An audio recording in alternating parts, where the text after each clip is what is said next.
live justement sur, la confiance en soi, chez l'enfant. Et je voulais vous parler en fait de l'importance de la voix intérieure puisque, effectivement, apprendre à son enfant, à se connecter et à développer sa petite voix intérieure, c'est vraiment quelque chose qui va lui permettre, justement d'avoir plus confiance en lui, de mieux se connaître, et vraiment voilà de faire des choix justes, d'écouter ses besoins et justement de faire autrement que les autres et de faire surtout à sa manière, sans se conforter ou sans en fait se modeler à un système ou à des choses, voilà assez conventionnelles ou sans faire comme les autres tout simplement, mais juste en étant soi-même. Donc la confiance en soi chez l'enfant ici, c'est vraiment alors est-ce que ça marche ça? Ouais.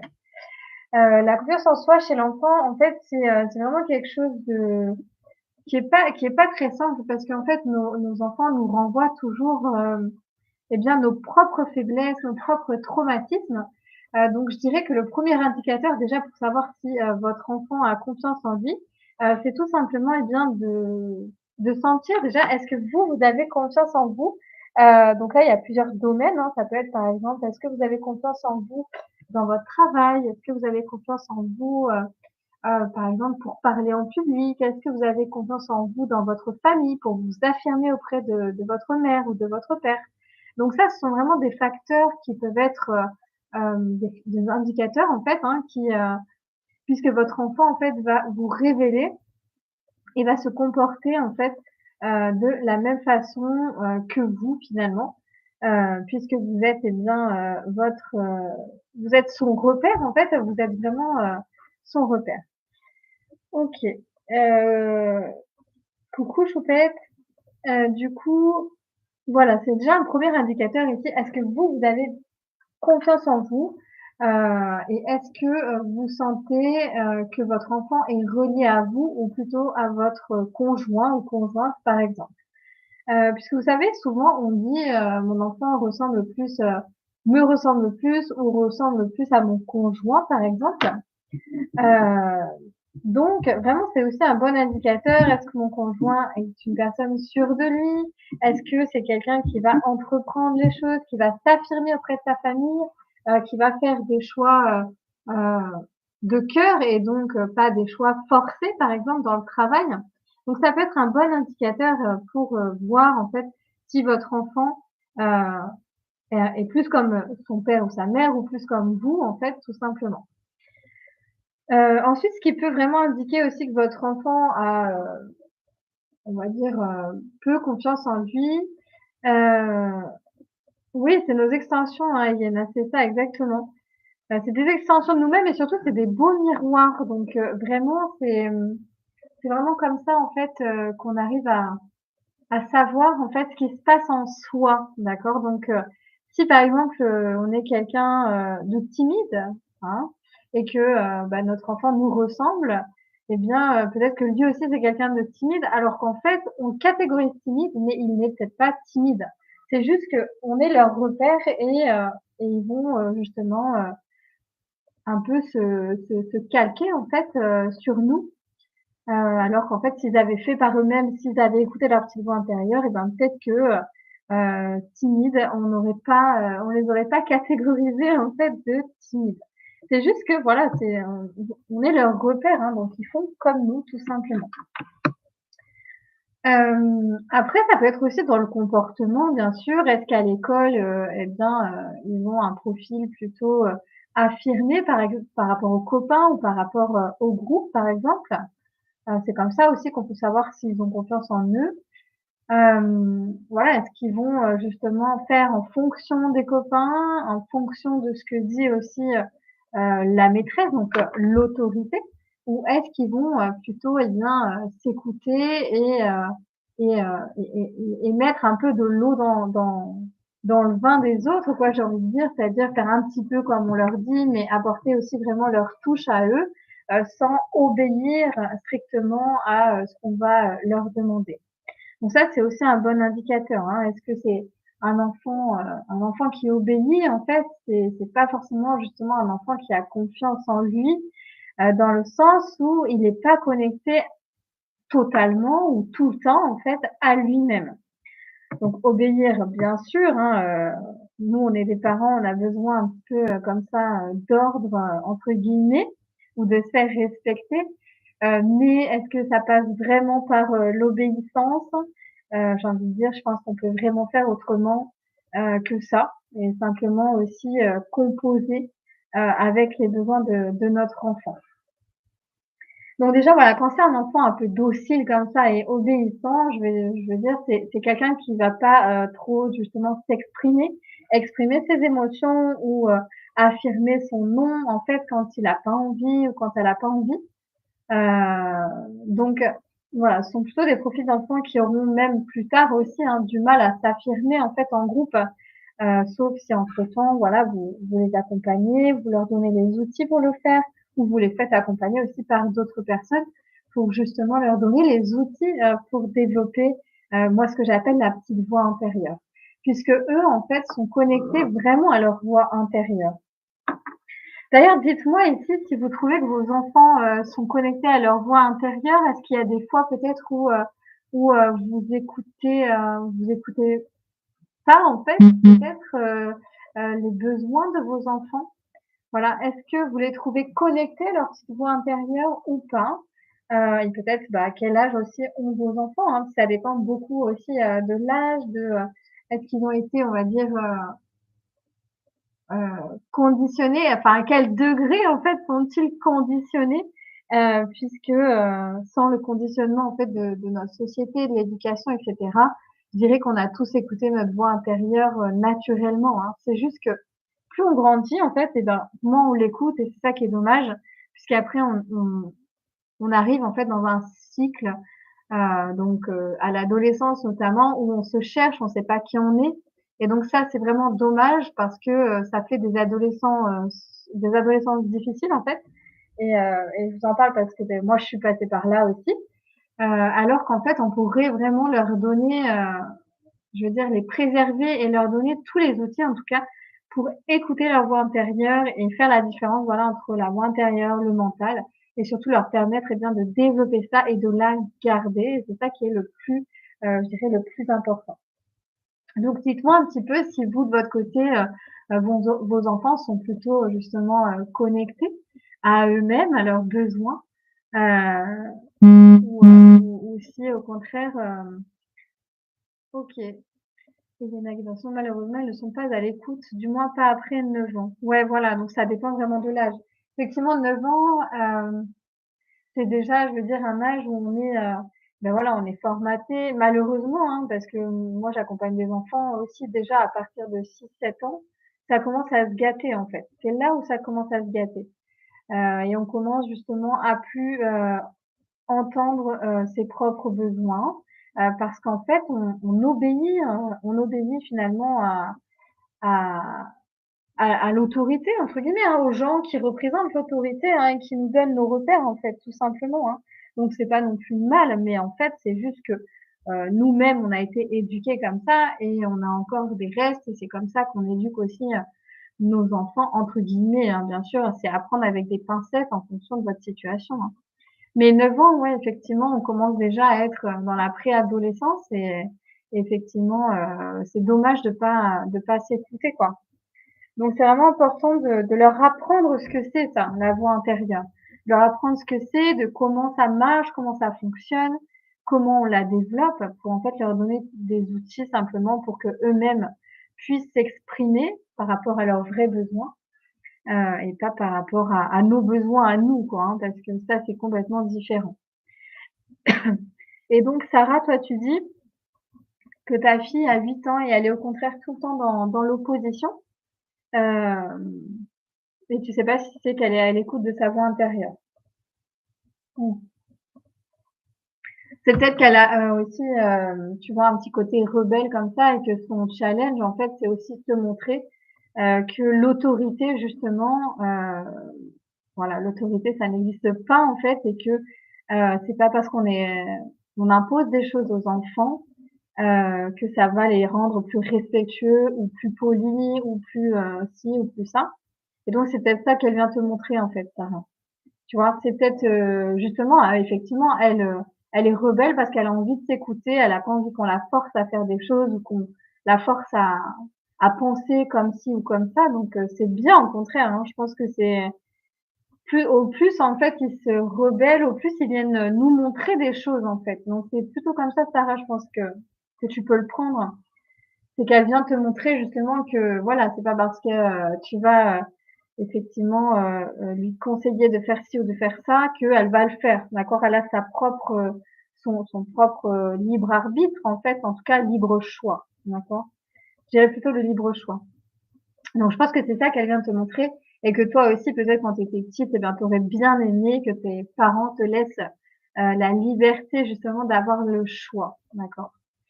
Et oui, effectivement, elle est connectée du coup à sa voix intérieure, hein. Sa vie intérieure, sa voix intérieure, là, c'est bon, les amalgames.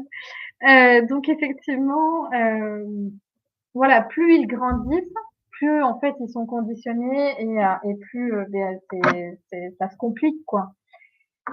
Et justement, en fait, c'est pour ça que c'est important vraiment de leur apprendre des outils comme ça, de comment ils fonctionnent aussi, donc pas simplement dans leur corps, mais aussi dans les parts invisibles, hein, c'est-à-dire au niveau de leur énergie, de leurs émotions.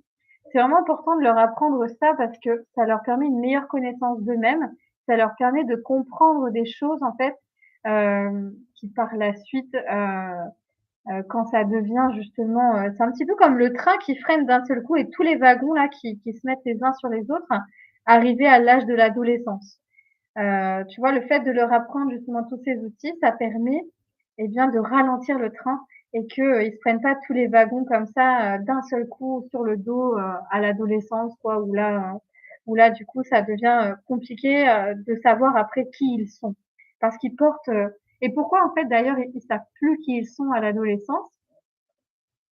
Eh ben, c'est parce qu'effectivement, d'une part, ils se sont déconnectés de leur petite voix intérieure, mais aussi parce que, eh ben, en fait, ils portent tous les bagages que les parents, que leur conditionnement leur font porter aussi, hein. Et puis les bagages aussi qu'ils ont, bien sûr, de eux, leur vie antérieure, hein. Là, c'est autre chose, mais on est aussi responsable en tant que parents de ce que portent nos enfants. Et donc, c'est important de faire, bon voilà, on fait tous comme on peut de toute façon, hein, c'est ça le principe d'être parent, on fait comme on peut en fait, hein, ça s'apprend pas. Enfin ça s'apprend mais c'est pas inné en fait, hein. C'est une belle transformation que de se transformer justement avec son enfant. Et je dirais justement d'ailleurs que c'est dès lors qu'on a nos enfants, d'ailleurs dites-moi ce que vous en pensez là-dessus, mais dès qu'on a nos enfants en fait, on commence vraiment à se transformer de l'intérieur et à vraiment travailler sur soi et avoir une autre vision de soi justement. Et donc, ils nous permettent de faire ce travail intérieur. Donc, comment leur rendre l'appareil? C'est vraiment en leur apportant ce que nous, on s'apporte à soi ou ce qu'on aurait aimé que nos parents nous apportent, en fait, quand on était petit, hein. Parce que, l'expression de soi, la reconnexion à soi, l'apprentissage de soi, c'est vraiment quelque chose, normalement, qui devrait être enseigné à l'école, hein. En fait, j'ai l'impression que, voilà, l'école d'aujourd'hui, en tout cas, sauf les écoles alternatives qui, quand même, se développent de plus en plus, mais proposent des enseignements en fait qui pourraient être beaucoup plus en relation avec la vraie vie, hein, et pas en relation avec les métiers, les machins, les trucs très cartésiens qu'on connaît quoi. Il y en a besoin, mais je pense que là pour le coup c'est un déséquilibre quand même énorme par rapport à ce qui pourrait être enseigné. Et justement, d'enseigner et de parler de ce que c'est la confiance en soi, etc. Je trouve que c'est vraiment essentiel aujourd'hui pour que les enfants ils grandissent en fait de façon plus légère et de façon plus consciente, puisque c'est ça finalement c'est la conscience aussi, hein, qui joue beaucoup là-dedans. Et moi, je vois beaucoup dans les enfants que j'accompagne d'ailleurs, c'est le fait de mettre beaucoup plus de conscience sur et bien sur ces dimensions-là, la petite voix intérieure notamment et tout ce qu'il y a autour, parce qu'il y a beaucoup de choses, l'intuition, comment ça marche, les chakras, etc. et ben ça c'est waouh, à chaque fois ça fait des étincelles dans leurs yeux et ils se disent: «Ah ouais, mais en fait, OK, ça fonctionne comme ça» et du coup, ils se concentrent dessus, ils ressentent des choses et ils se connectent en fait à eux-mêmes et là ça devient, c'est vraiment un beau, c'est une belle expérience en fait que de leur apprendre ça et de leur donner vraiment la méthode pour qu'ils puissent le faire aussi, tout seuls. Voilà, de les rendre autonomes là-dessus. Donc, est-ce que vous avez des questions par rapport à vos enfants justement? Est-ce qu'il y a des problématiques? Est-ce que, voilà, est-ce qu'il y a des points sur lesquels, vous aimeriez avoir des outils justement pour, les aider à être plus confiants peut-être, dans leur vie? Je pense notamment, voilà, aux enfants aussi qui à chaque fois sont catégorisés ou mis dans des cases en fait, alors que, bah, voilà, ils sont juste, à leur place et qu'ils sont juste différents et qu'on est tous différents finalement. Donc c'est pas étonnant, voilà, qu'il y en ait qui soient à leur rythme en fait, et donc qui soient catégorisés, souvent ça c'est quelque chose aussi qui ampute, hein, la confiance en soi, hein, pour un enfant parce qu'il est tout de suite, mis à part en fait, comme par exemple les dyslexiques, les tout ce enfin voilà. Bref, alors ça c'est un truc à la mode aussi, mais du coup ils sont vraiment aussi mis de côté, à cause du fait qu'on les met dans des cases, hein, et c'est pas seulement à l'école, ça peut être justement aussi nous, hein, qui les mettons dans des cases, à savoir, eh bien, est-ce que, voilà, en disant par exemple: «Ah mais fais pas ton timide» ou «Mais toi tu es timide» ou alors, «Mais vas-y, tu peux t'exprimer». Oui, mais en fait, voilà, c'est de laisser l'enfant à son rythme, s'exprimer quand il a envie de le faire et pas, parce que c'est poli, de s'exprimer quand quelqu'un te pose une question, en fait. Si on n'a pas envie de répondre, eh bien, c'est juste d'apprendre à son enfant, qu'on n'est pas obligé de répondre justement et qu'on n'est pas obligé non plus, d'interagir avec des personnes, qui ne nous, conviennent pas, hein. Et la petite voix intérieure d'ailleurs, ça sert vraiment à ça aussi. Ça sert à se guider après dans la vie, ça leur sert à ça et à savoir si, eh bien les personnes avec lesquelles, ils parlent sont des bonnes personnes en fait. Des bonnes personnes pour eux ou pas en fait. Et du coup ça évite finalement à l'adolescence aussi d'être avec des personnes, qui sont pas du tout alignées à eux quoi et qui sont pas du tout en en relation avec leurs valeurs profondes, hein, en cohérence avec leurs valeurs profondes. Alors Eliana, tu te dis: «Mon plus jeune a 13 ans, mais il n'entend rien de moi alors que j'accompagne moi-même d'autres enfants». Bah, c'est normal après, hein. Je dirais qu'un œil ne se voit pas et c'est pour ça, aussi que moi aussi j'ai une fille, hein, et je la fais suivre par quelqu'un d'autre, hein. Un œil ne se voit pas et en fait, c'est en faisant aussi le travail sur soi que ça a un impact sur les enfants. Mais c'est en enfin, voilà, moi après vraiment j'ai aucune gêne avec ça et au contraire de la faire suivre par quelqu'un d'autre, ça permet aussi de travailler sur moi et de me renvoyer, aussi des choses à moi et d'apprendre tous les jours aussi avec elle, hein. Donc effectivement, après c'est un garçon en plus, donc voilà, c'est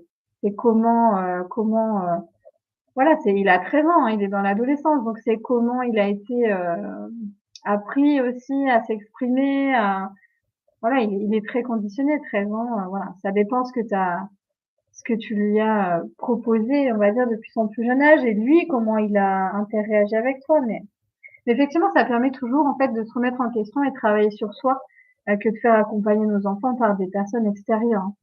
Et en plus, les enfants sont pas du tout pareils avec des personnes extérieures, donc tu dois le savoir, du coup, Eliana, qu'avec leurs parents, en fait.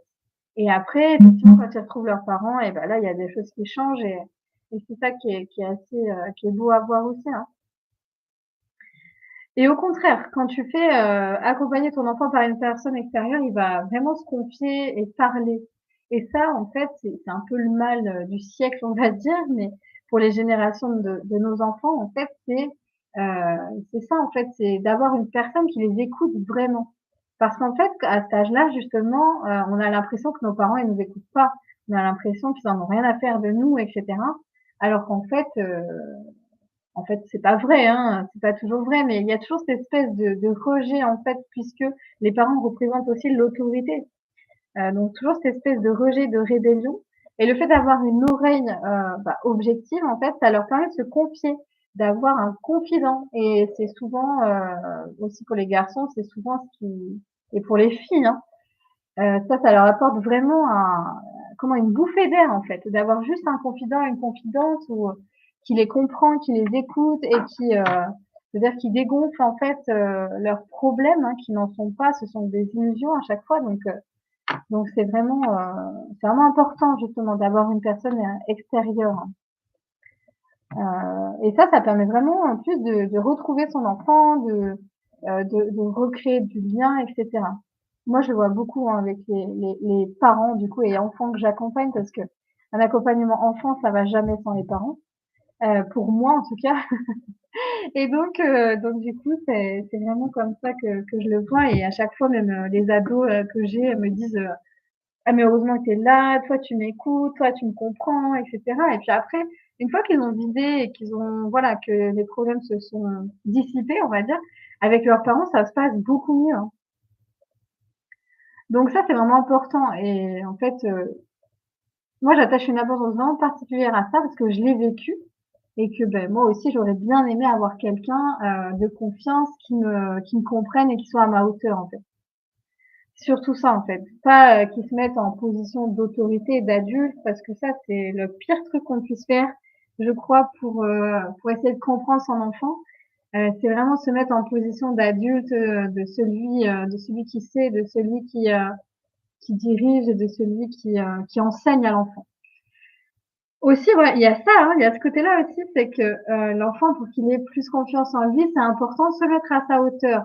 Pas sa hauteur dans le sens où je me baisse et je lui parle, ça c'est une chose, mais se mettre à sa hauteur dans le sens où, le considérer en fait comme une personne à la même hauteur que soi et vraiment, mais la hauteur d'âme, la hauteur, de liberté en fait. C'est considérer que l'âme de l'enfant, elle est au même niveau que vous en fait. On n'a pas plus à apprendre à nos enfants qu'ils n'ont à nous apprendre. Donc c'est vraiment important. C'est que nos enfants sont venus pour nous apprendre des choses et qu'on n'est pas là, nous, en fait, simplement de façon descendante, là pour leur apprendre des choses. C'est eux qui nous enseignent la vie, hein. C'est vraiment eux qui nous enseignent la vie et c'est vraiment important du coup de se mettre vraiment au même niveau qu'eux. Et ça, quand on fait ça, en fait, et que ça se passe dans le cœur, hein. Ça se passe pas dans les faits finalement.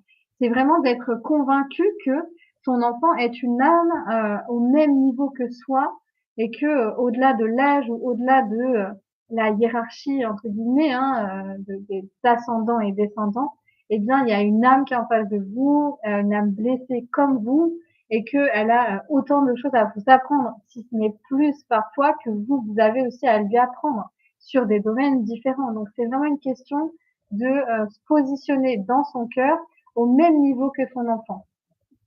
Et quand on fait ça, mais de façon authentique et de façon, je dirais, inconditionnelle, c'est la clé en fait, c'est la clé pour communiquer avec son enfant et c'est la clé pour être considéré et respecté par son enfant et c'est la clé pour avoir une complicité qui dure en fait, hein.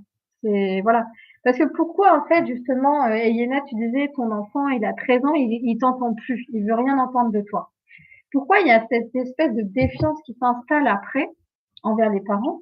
Eh bien, c'est simplement que il y a eu, il y a eu une succession en fait de petites trahisons, de petites déceptions, hein, où l'enfant a été déçu de son parent et du coup déçu de son parent parce que son parent l'a forcé à faire quelque chose, parce que son parent l'a considéré comme moins bien que lui, parce que son parent voilà l'a obligé voilà à faire des choses pour la politesse, la bienséance ou autre chose.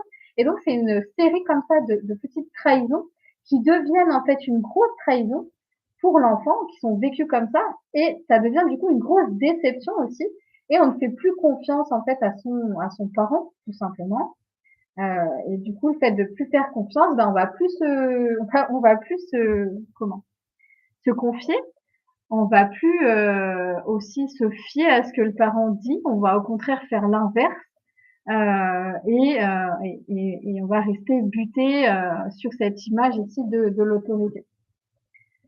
L'autorité est trop présente, tu penses? Oui, alors après c'est pas voilà, c'est pas c'est pas nécessaire, tu vois, de non plus se culpabiliser, d'accord? Mais effectivement, si tu sens que ça résonne ce que je viens de te dire et que c'est trop dur aussi, l'environnement est trop dur aussi, trop dur dans le sens trop rigide en fait, tu vois, autour de lui, bah, c'est qu'en fait toi aussi ça te renvoie à ça. Peut-être que justement toi l'autorité elle était très présente dans ton enfance et que on t'a pas appris aussi à faire autrement quoi, hein. Donc ça c'est voilà. Donc c'est vraiment de pas se culpabiliser là-dessus, mais aussi d'en prendre conscience. Et juste d'en prendre conscience, ben, ça libère aussi, ça libère, ça libère ça, on se libère de ça et ça devient plus léger et plus complice en fait avec l'enfant. Mm.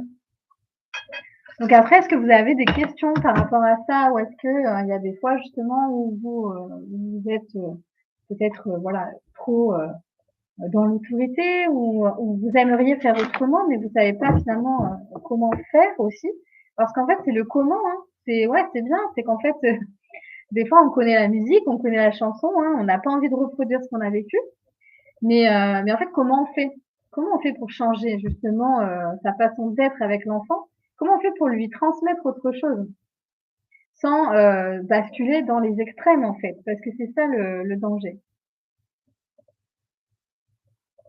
Oui, voilà, Iéna. Donc, si tu as reproduit effectivement et que c'était toi ou c'est de ta faute, c'est dur, tu vois. C'est quand même des phrases qui sont très dures, très ouais, c'est assez dur du coup. Hein.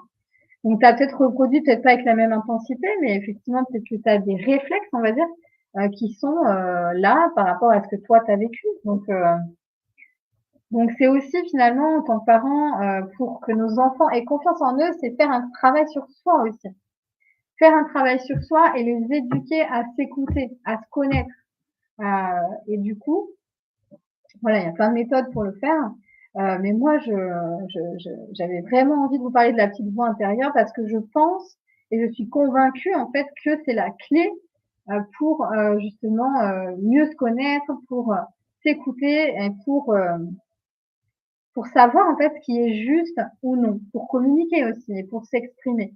Pour moi, c'est vraiment la clé. Donc voilà, c'est vraiment pour ça que j'avais envie de vous en parler ce soir. Est-ce que vous avez des questions par rapport à ça ou pas du tout? Voilà, posez vos questions si vous en avez, n'hésitez pas, hein, surtout hein, parce qu'on est là pour discuter aussi. Euh, voilà, malgré l'heure, j'ai fait un peu tard ce soir, mais donc allez-y, hein, posez vos questions si vous en avez. Et le but, en tout cas, effectivement, pour que nos enfants aient confiance en eux, c'est vraiment aussi d'avoir conscience qu'on n'y est pas pour rien et que c'est nous qui leur montrons aussi, eh bien, des choses, quoi, hein. Qui leur montrons comment on se comporte. C'est par nos actions aussi, par exemple, si on a des parents qui se sont lancés dans un projet de cœur, par exemple, qui ont créé leur entreprise et qui sont aujourd'hui épanouis et accomplis, ça c'est quelque chose qui se sent et qui se transmet. Donc ça c'est quelque chose que l'enfant après aura en lui. Et il aura en fait, je dirais, il aura incarné comme ça la réussite en fait de ses parents. Et c'est parce qu'il sentira que ses parents ont réussi que lui se sentira aussi dans la réussite. C'est vraiment des valeurs qu'on transmet à nos enfants. Donc, c'est ce qu'on fait aujourd'hui qui a un impact sur eux demain, en fait. Même directement, mais je dirais directement même. Parce que eux sont là eh bien, pour avoir des repères. Même s'ils s'en créent aussi, bien sûr, en grandissant, après, ils vont se créer d'autres repères que les parents. Et heureusement, parce que disons, sinon, ce serait trop sectaire, ce serait trop en mode entonnoir. Donc heureusement qu'après il y a d'autres personnes qui arrivent dans leur vie et qui sont là pour leur donner d'autres repères aussi. Ce sont nos maîtres. Alors oui, alors nos maîtres. J'aime pas ce mot maître parce qu'on est tous maîtres de soi pour moi. Et du coup, ça renvoie encore à cette espèce de supériorité, infériorité. Je dirais plus que nous sommes, ce sont nos égaux en fait. Ce sont nos égaux et nous sommes leurs égaux en fait. Il n'y a pas de différence.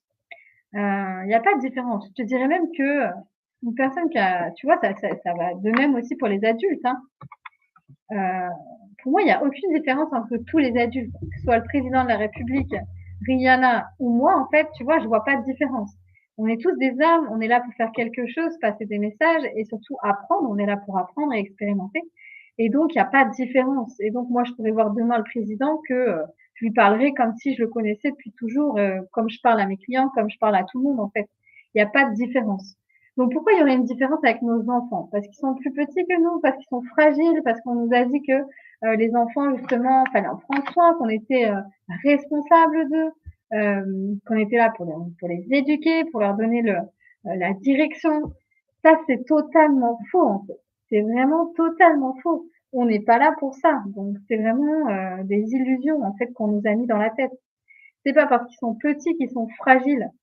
C'est pas parce que ils sont petits qu'on doit être responsable de tout ce qui leur arrive, en fait. D'accord? Donc ça, c'est vraiment important, c'est que c'est des âmes qui sont venues expérimenter des choses. Elles ont, euh, elles ont un petit peu comme ça, elles se sont mis des challenges, des défis à relever, et elles le font ou elles ne le font pas en fait. Mais ça leur appartient, c'est de leur responsabilité. Nous, on est juste là pour partager avec eux. Oui, nous mettre face à nos blessures, ça c'est sûr, mais je suis bien d'accord avec toi. Ils nous mettent face à nos blessures et on les met aussi face à leurs blessures. Mais c'est pour ça que c'est important finalement de leur apprendre que les autres dimensions qu'ils ont en fait, que ce sont des âmes, qu'ils ont des blessures, qui sont venues ici justement pour expérimenter des choses, pour euh, pour se comment pas pour se guérir, mais si quoi, pour se guérir et pour être une meilleure version d'eux-mêmes. Et c'est ça que c'est important de leur transmettre en fait, tout simplement. Comme nous, on est là pour ça aussi. En fait, il n'y a pas de différence. C'est-à-dire ce que toi, le travail que toi tu ferais sur toi, ou que tu ne fais pas d'ailleurs, eh bien, c'est voilà, ça impacte. Enfin, dis-toi que ton enfant, en fait, en a besoin aussi. Lui aussi, en fait, c'est maintenant qu'il commence à travailler sur lui. Dès lors qu'il est en vie, en fait. Dès lors qu'il est en vie, il est déjà en mode expérimentation, lui, en fait. Hein. D'ailleurs, je sais pas si vous, enfin voilà, si vous voyez, mais les enfants à 3-4 ans, là, ils ont peur de rien et ils sont dans l'insouciance totale et ils ont peur de rien, quoi. Pourquoi après ils ont peur?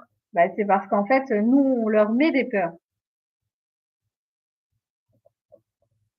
Alors moi, c'est pas des mondes invisibles parce qu'il faut, pour moi, alors Katharina, elle demande en fait à partir de quel âge on peut leur parler des mondes invisibles.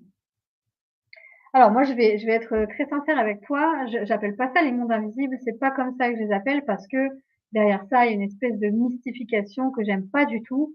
Donc c'est pas les mondes invisibles, c'est leur part d'invisible qui, pour moi, constitue, tu vois, les émotions, les blessures, leur âme, leur lumière, leur chakra, mais rien d'autre que ça en fait.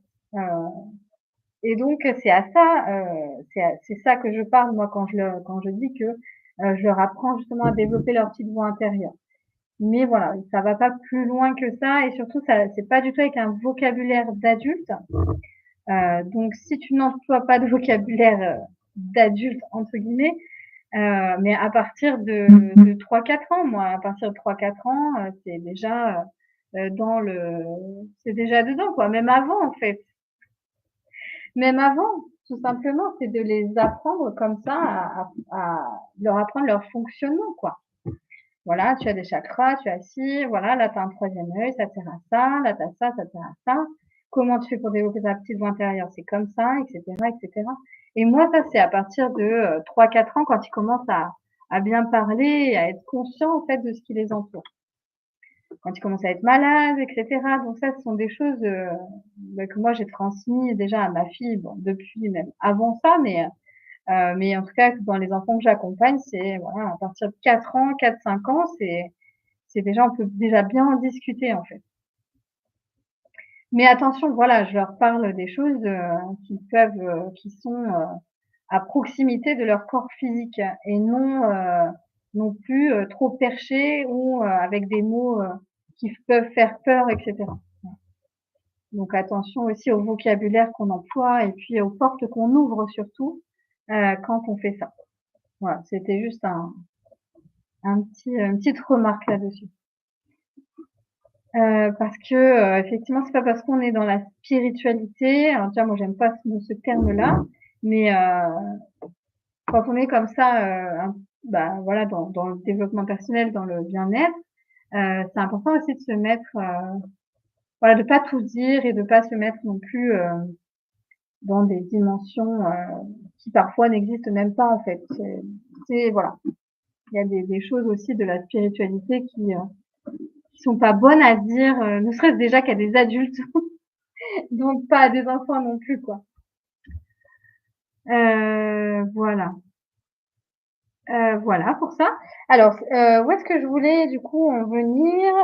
Donc, est-ce que j'ai parlé, voilà, de l'intérêt aussi de la petite voix intérieure, c'est aussi de, eh bien, de comme nous, hein, quand on est connecté à notre petite voix intérieure, c'est de se guider dans la vie, de faire des choix justement qui vont être alignés à soi et qui vont être justes en fait, qui vont être des choix du cœur et pas des choix en fonction de nos peurs en fait, d'accord? Donc là, c'est vraiment important en fait d'avoir cet outil-là euh, et aussi bah, pour voilà pour je le disais hein, mais pour mieux se connaître finalement, mieux écouter ses besoins. Et ça c'est valable bien sûr pour les adultes aussi. Hein. Plus on écoute ses besoins, plus on peut justement savoir eh bien, ce qu'on aime aussi, ce dont on a besoin, c'est aussi ce qu'on aime finalement. Et plus on peut apprendre à se connaître, hein, tout simplement. Et justement, peut-être à trouver la voie professionnelle qui nous convient ou à la créer si elle n'existe pas. Donc, c'est la petite voix à l'intérieur, elle a vraiment une infinité de possibilités. Et du coup, voilà, que ce soit adulte ou enfant, c'est vraiment quelque chose voilà, que moi je mets un point d'honneur à développer et à transmettre en fait à chacune des personnes que j'accompagne. Est-ce que vous avez d'autres questions sinon sur la confiance en soi, sur justement d'autres choses hein, qu'on a dit ou qu'on n'a pas dites peut-être? Moi, du coup, je vous ai à peu près dit ma vision des choses et pour les enfants. C'était assez intéressant du coup avec vos remarques d'en discuter. Donc, si vous avez d'autres questions, n'hésitez pas. Du coup, même une votre situation personnelle, par exemple, si avec votre enfant, je sais pas, moi, vous avez des difficultés, par exemple, à communiquer ou des difficultés à faire, je sais pas, moi, à être complice avec lui ou à faire le coucher ou je sais pas. Hein. Voilà, donc vous pouvez effectivement aussi m'en parler. Sinon, je referai en fait aussi des lives comme ça sur mon Instagram plutôt. Et j'en ferai assez souvent en fait, notamment sur l'Instagram qui s'appelle Intuitive Academy. Voilà, je vous ai mis en fait le lien du compte dans la description de la vidéo sur YouTube. Hein. Donc voilà, je serai plutôt présente sur Instagram que sur YouTube euh, parce que euh, parce que j'ai plus d'affinité avec Instagram. Voilà. Bon, j'ai l'impression que du coup il n'y a pas d'autres questions. En tout cas, je vous remercie d'avoir été là ce soir. Euh, du coup, c'était top aussi de parler de ça. J'espère que ça aura pu vous aider. Je remettrai le live en replay du coup.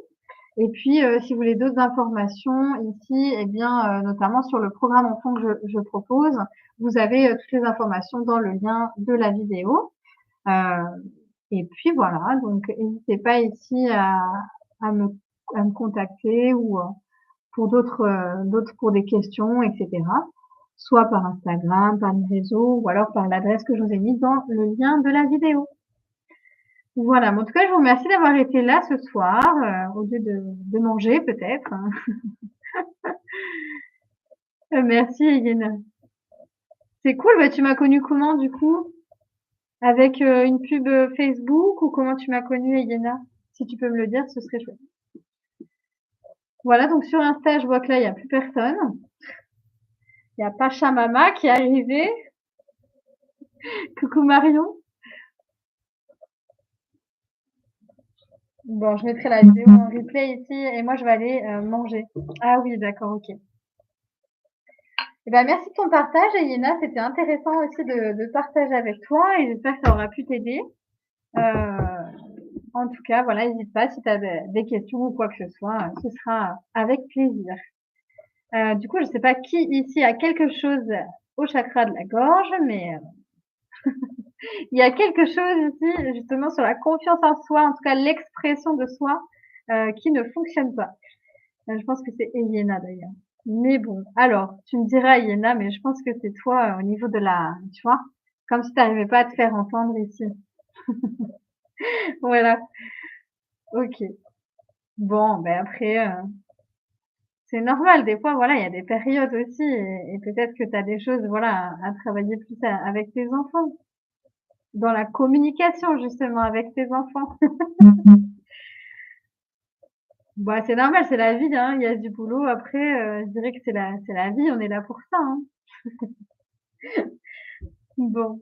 Ben, en tout cas, merci d'avoir été là ce soir. Je vous souhaite une belle soirée. Reposez-vous bien et puis à bientôt pour d'autres lives sur les enfants. Et puis sur d'autres sujets aussi, parce qu'il n'y a pas que les enfants, mais surtout sur voilà sur comment la petite voix intérieure, parce que moi ça c'est mon sujet. J'adore parler de ça. Donc voilà. Bon, merci à tous et passez une belle soirée. Bye bye. Alors là, j'arrête.